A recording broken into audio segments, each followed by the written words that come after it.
This week, Edmonton City Council begins budget adjustments and the debate over the proposed 6.4% tax increase. Public opinion is pretty split. Nearly half want to keep services and accept the increase. The other half wants cuts and to lower the tax increase. Here's a breakdown of where that percentage comes from.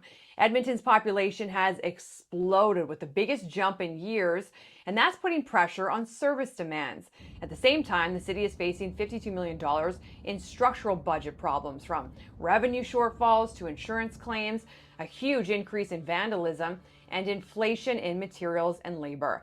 The city managed to fix $13 million of it internally, but there's still $38.8 million of a hole. EPS is responsible for a big portion of the increase, mostly because of mandatory body cameras and the police funding formula.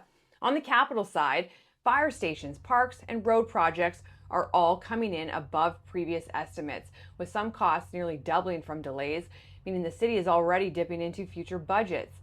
If taxes hadn't been frozen during the pandemic, then the increase this year would have been 1.5%, not 6.4%. The cost of doing the exact same work increases every year because inflation is hitting Edmonton hard.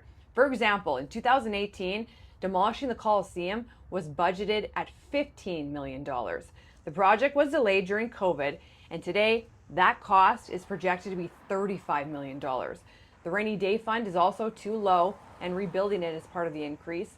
Two items you'll hear a lot about this week are Explore Edmonton and DATS. Both are currently unfunded, but could be added to the list. So where exactly does most of your municipal tax dollars go? For a typical homeowner who pays $315 a month, $51 goes to police services, $40 to debt repayment for capital projects, $35 to transit, $27 for fire rescue services, $25 for roads and traffic management, $22 to corporate support, and there's a few other categories as well.